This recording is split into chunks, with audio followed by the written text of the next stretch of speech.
This one's for Mike and Pat and Nigel and everyone else who was here in the 1990s. This piece is about the 1990s. Please forgive me if I stumble. I was due to go on at 7.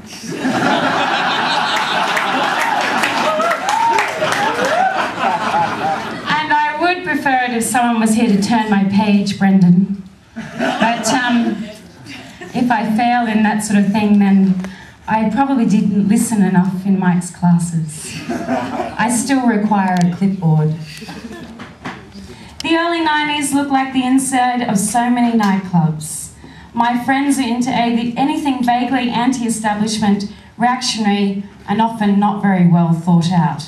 Animal rights, the environment, driving with our eyes shut, slagging off suits in the Queen Street Mall, hanging out in aromas for hours in big cane chairs drinking Betty Blues, and talking about art and other shit we don't know about. I'm not even enrolled to vote. And when some old man in Tattersalls Club gives me a 20-cent tip to go buy myself a new bikini, I want to tell him to fuck off. But I tell him I'm going to work for Greenpeace instead. When I stride past his table laden with plates, he and the rest of the suits make the sounds of bombs going off. At Tats I feel violated, but at Greenpeace I just end up feeling guilty, making heaps of money selling on commission before someone who works there tries to blow up the building.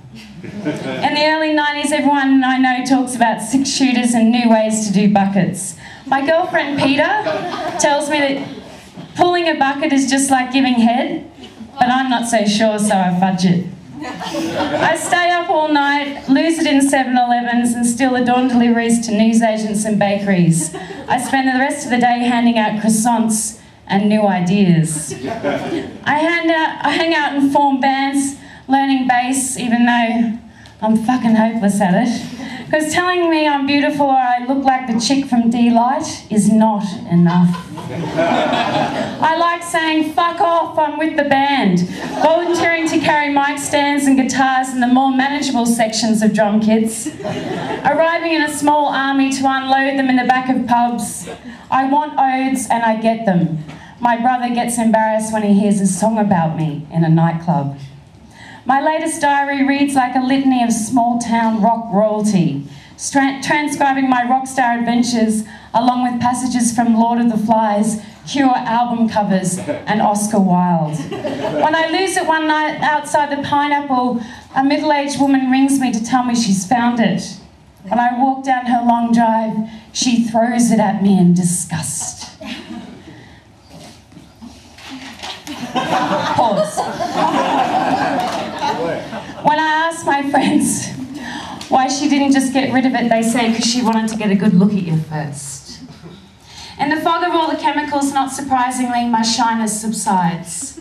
I crash parties, developing a penchant for shocking and cultivating rumours in my hometown, not realising that when I'm pissed, I can often look and sound a lot like the bogans I'm supposed to be running from. The Gulf War happens and the Soviet Union collapses while I'm trying to figure out how many people you can fit into 2 cabs. Brett Whiteley dies before I've even got to know him. Triple J goes national. And while my friends are suffering from the subsequent self-induced malnutrition and infected Celtic tattoos, Nelson Mandela is freed. Yeah. We recover from Western capitalist self-indulgence and the fact that we have nothing much to rally against except ourselves, alcohol poisoning, and laughing too much. Suddenly there are babies swimming in blue water, hanging from the ceiling in all our regular clubs, and that night I win a Nirvana tape, not a CD. Smells like Teen Spirit for free. We believe in music, we think it doesn't lie. We do not believe in the suburbs, driving out of them every chance we get pumped up on pharmaceuticals and the Sisters of Mercy.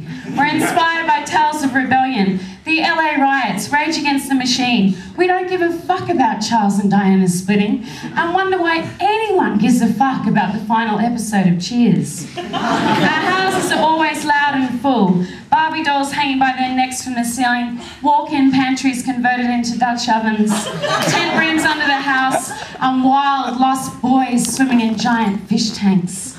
In my first year out of home, I must do about 60 trips. Sheets of acid arrive from London, and we keep them in the freezer with our eyeliner and pop them like grapes. Even when I'm driving in in the car with my mate Mons, and he asks me to tell me which cars are real. Dropping so much doesn't seem unusual, it just seems like part of life. If we were older, we'd ruin it by thinking too much. Pause.